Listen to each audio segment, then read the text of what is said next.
François Dusserand a fait sa carrière professionnelle au CNRS.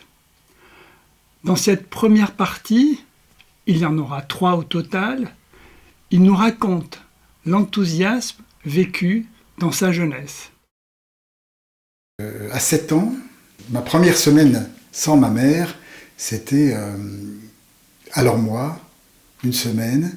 Et ça a été le départ d'un lien. J'ai continué beaucoup et après j'ai vraiment une passion pour la ferme. Il y avait une association qui s'était créée pour faire vivre la biodynamie et qui a permis d'acheter le château de Lormois, mais sur Lormois à Saint-Laurent-sur-Barangeon, avec un grand domaine, des grands arbres, des chênes magnifiques autour, et puis à 1 kilomètre, une ferme et des terres, quelques dizaines d'hectares. En tout, il y a 200 hectares avec les bois et tout ça. Donc c'est un mélange de forêt, de champs, de prés, et il se développe donc là une ferme assez intense pour l'époque. Il y a 32 laitières, et puis du maraîchage, tout cet ensemble pour faire un domaine biodynamique complet, quoi, vivant. C'était enchantant, enfin, c'était tellement nourrissant de vivre la ferme. J'avais la chance que c'est la ferme des années 60, c'est-à-dire petit tracteur, beaucoup de manuels encore, la remorque, dès qu'on a été en âge de faire une remorque de foin de 4 tonnes, ça se faisait à la fourche, on montait jusqu'en haut, y compris la paille, donc il y avait effectivement du blé, on faisait la paille aussi. Là on le prenait à 2, les ballots de paille étaient trop lourds pour être seuls, il y avait quelqu'un qui faisait la remorque, après il fallait la sortir. Enfin, c'était un ensemble d'expériences, à la fois mécaniques et de vie de la nature. La dernière remorque, le soir, de foin, dans un pré près d'une rivière, avec l'odeur de menthe, etc., c'est inoubliable. Dès que j'ai pu prendre le train tout seul, on me mettait au train et j'allais là-bas dès que j'avais un moment de libre. Et puis les bêtes, j'adorais les tables. Les tables, on arrivait très tôt, on faisait les traites du matin et du soir. Moi, on acceptait que j'ai eu une vache à traire à la main, ce qui faisait chuter le rendement de moitié de la pauvre bête, parce qu'il faut des muscles pour traire. Et on les a pas du jour au lendemain. C'est très dur. Ils traillaient 3 fois plus vite que moi, tous ceux qui avaient l'expérience, et sollicitaient beaucoup mieux la venue du lait que moi. Mais en fait, j'avais ça, il y avait vraiment ce mélange effectivement d'artisanat, de technique et de nature, qui me convenait et qui me faisait vraiment, je me sentais vraiment exister là-bas en fait. J'aimais pas Paris enfant, je l'aimais jeune adulte, mais pas enfant en fait. Oui, le vécu sensoriel était très important pour moi. On avait les rivières aussi encore propres, Lièvre, il n'y avait pas l'autoroute, etc. C'était une magnifique rivière, bleutée à l'eau. Claude Monziès allait chercher les poissons à la main, dans les trous d'eau. Il leur ramenait avec les poissons dans son slip. Donc c'est ça, on travaillait intensément, puis on allait plonger dans l'eau intensément. Il y avait des lacs, des étangs qui ont été creusés aussi. On avait donc cette présence à l'eau. Oui, c'était une vraie intensité. Vers 9-10 ans, mes parents m'ont offert la mallette du petit chimiste un certain Noël. Et cette mallette du petit chimiste a été consommée en 15 jours.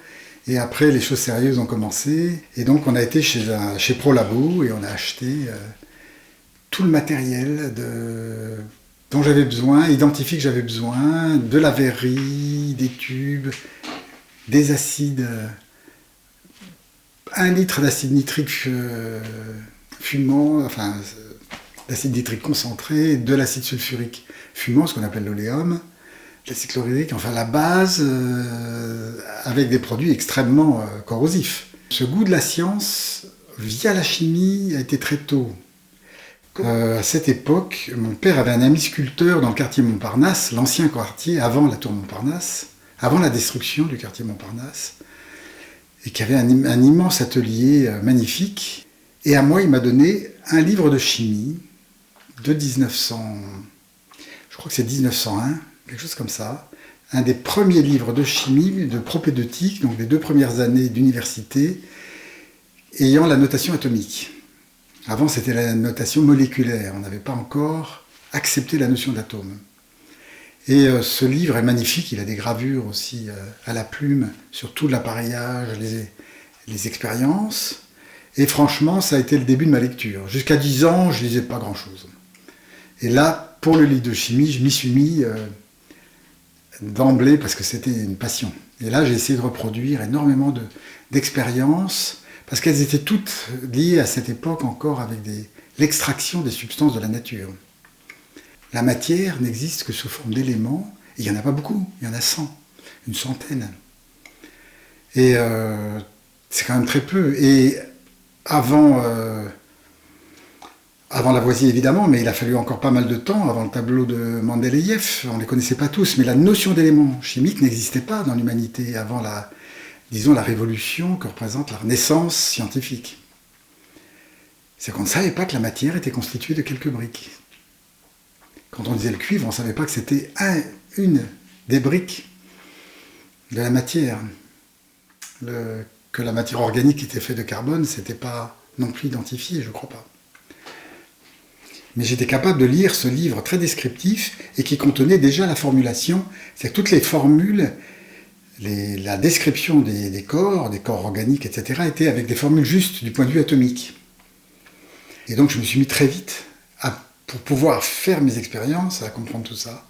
Donc effectivement, la science est rentrée, mais c'était pas une science, c'était vraiment une science encore très très sensuelle pour moi. C'est-à-dire que j'ai goûté à peu près tous les produits dont je disposais.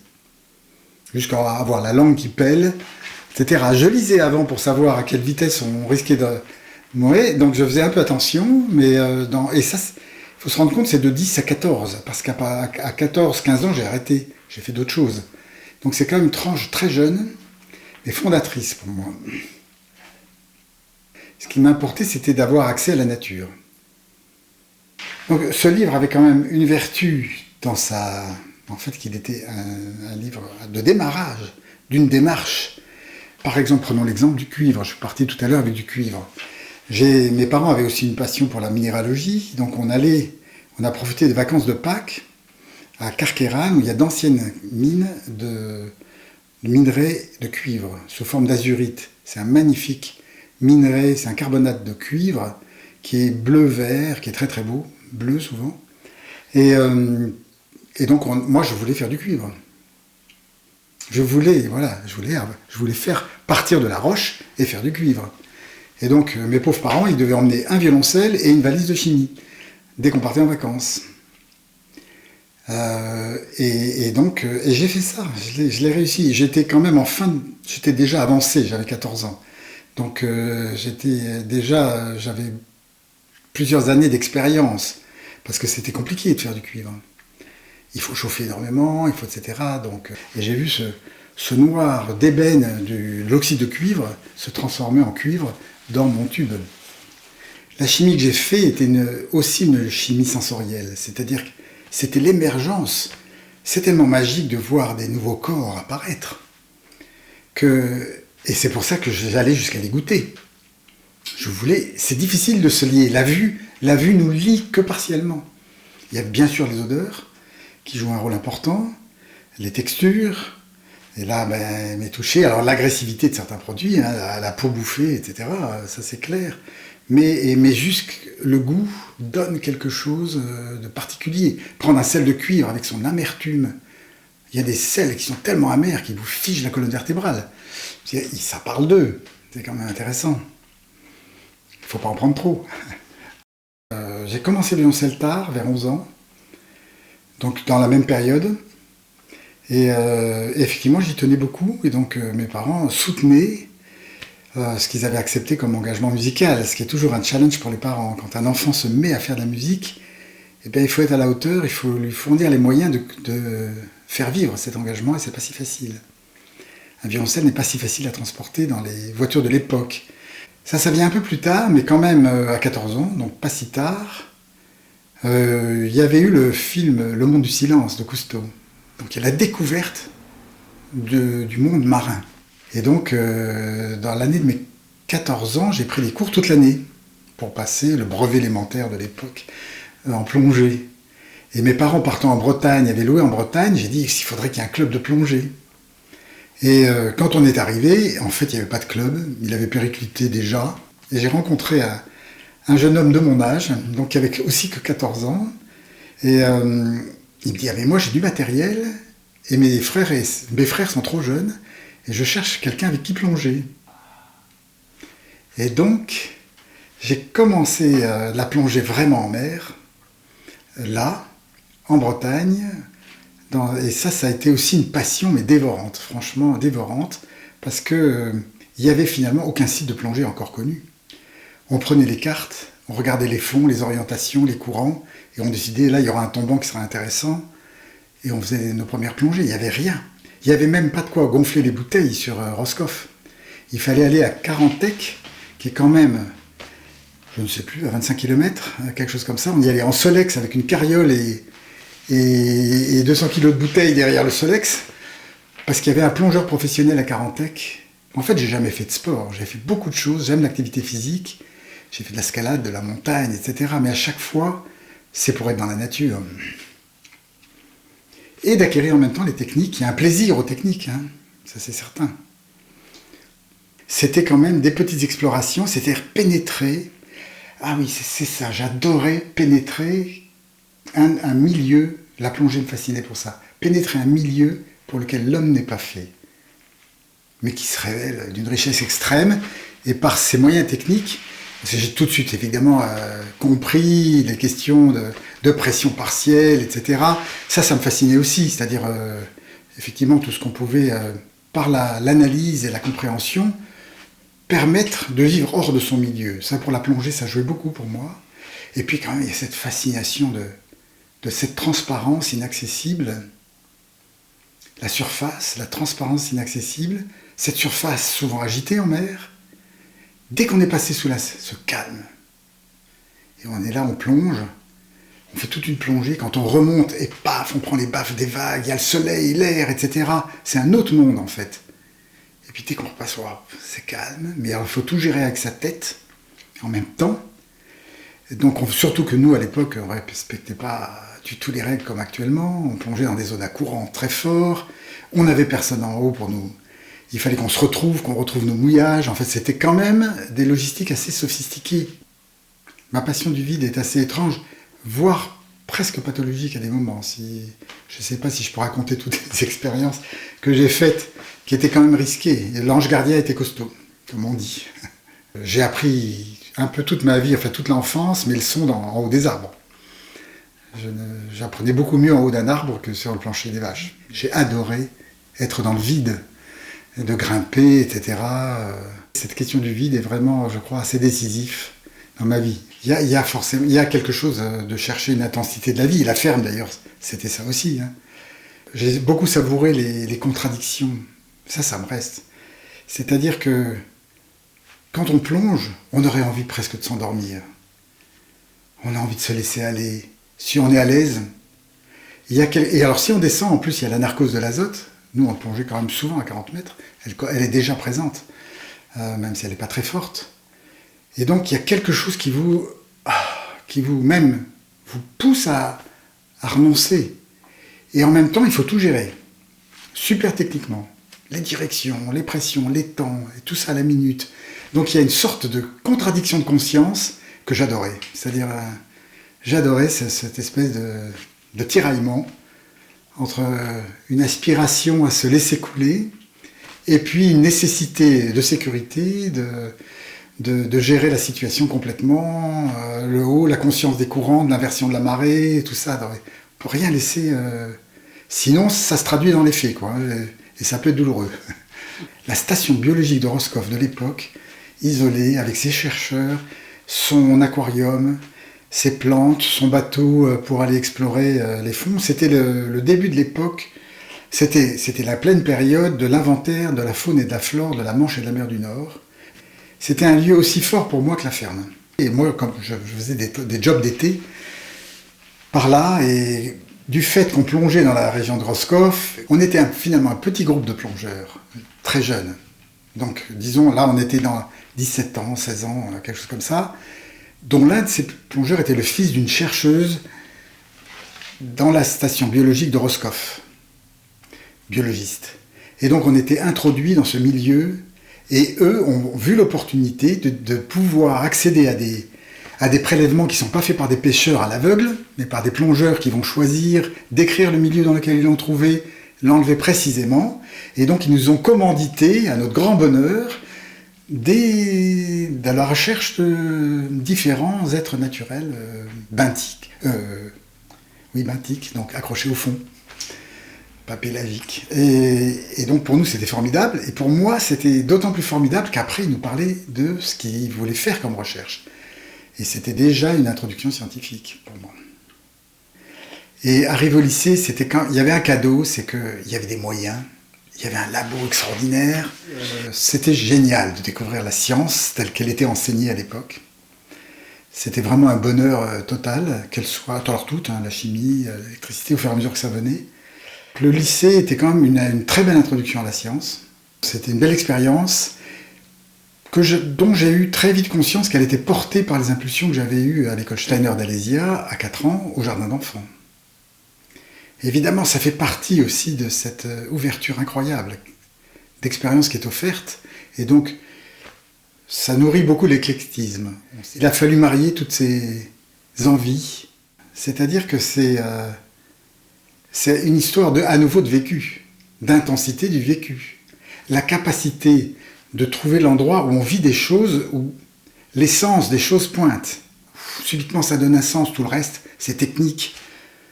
Mais voilà, cette capacité à rester nourri et engagé, il y a vraiment des idées pour faire qu'un jeune se lie, et alors même si ce n'est pas sa nature, parce que je pense que c'est aussi une des caractéristiques de la pédagogie Steiner, qui n'est pas de seulement favoriser la tendance naturelle d'un enfant ou d'un autre, mais c'est aussi qu'il fasse quand même toute la palette des expériences, y compris celles pour lesquelles il n'est pas fait. Donc il y a tout cet ensemble, mais ça revient à ce que je disais, il y a le développement de méthodes pédagogiques qui permet de vivre avec intensité chacune des expériences. Et ça, c'est ça qui porte après. Et en général, comme on apprécie plus ce que l'autre sait faire et qu'on ne sait pas faire, on est plutôt à se dire « Waouh, il sait faire ça !» Alors que ce qu'on sait faire, ça paraît naturel, c'est pas un problème. Donc, sauf si on est déformé par la société à se mettre dans une ligne élitiste, à promouvoir sa ligne. Sinon, le naturel, c'est d'admirer ce que sait faire l'autre, pas ce qu'on sait faire soi. Là, c'est l'autre qui vous renvoie. « Ah, il trouve ça bien. Ah, il trouve ça bien. Ah, mais c'est peut-être pas si mal ce que j'ai fait. » Donc, ça se passe comme ça, dans la réalité humaine, si on n'est pas dans un climat de concurrence.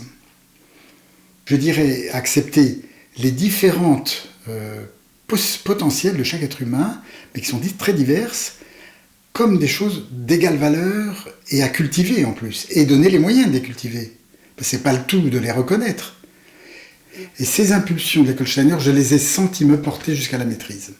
Je dirais que c'est à 24 ans seulement que je me suis senti abandonné. Enfin, disons, l'impulsion était épuisée, il fallait que je la retrouve par moi-même. Donc, arrivé, disons, au bac, avec le choix à faire, quelle discipline, ça, c'était pas une mince affaire, quand même.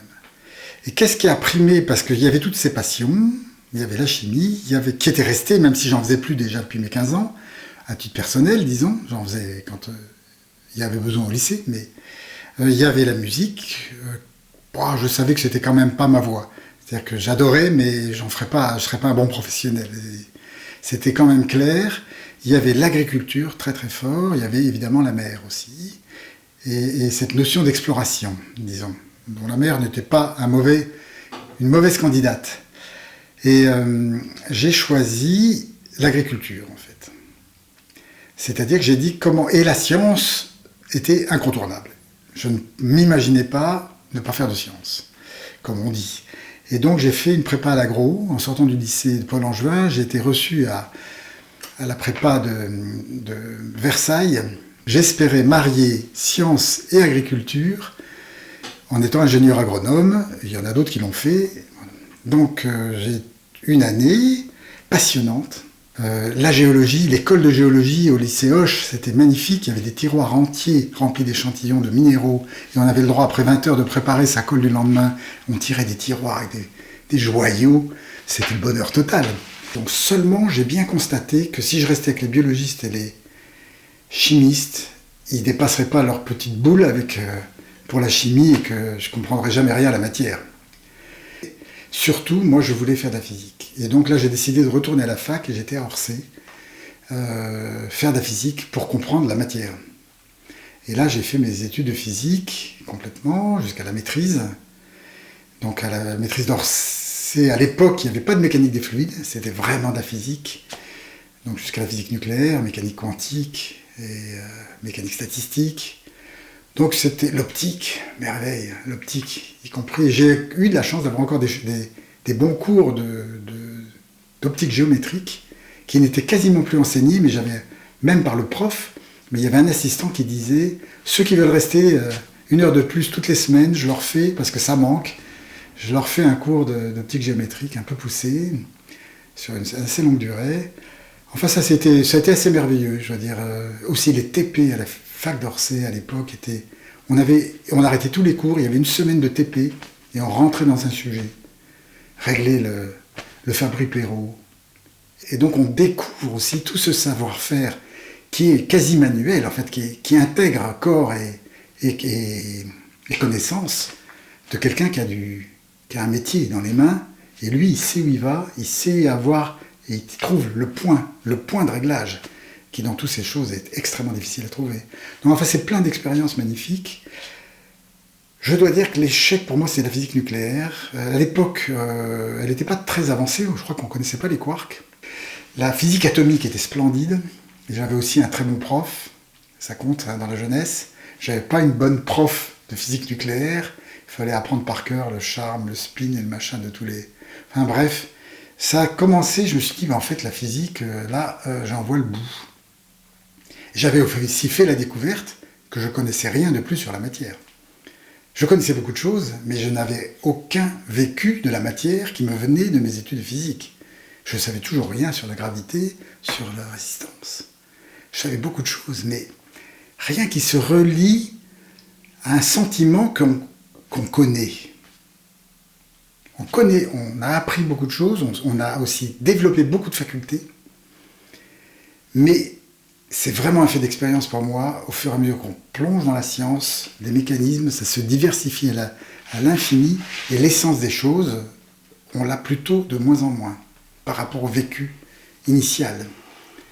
Donc ça, c'était quand même déterminant, très très puissamment ébranlant. J'avais raccordé la passion de l'océan en prenant un 4e certificat d'océanographie physique à Jussieu, qui n'avait pas lieu à Orsay, mais on pouvait faire ça. Et là, j'ai découvert la mécanique des fluides appliquée au milieu géostrophique, donc à la Terre, et ça a été magnifique. Donc j'ai découvert cette mécanique des fluides, appliquée au globe en plus, avec description des courants, tout ça, c'était très beau, y compris les équations, c'était magnifique.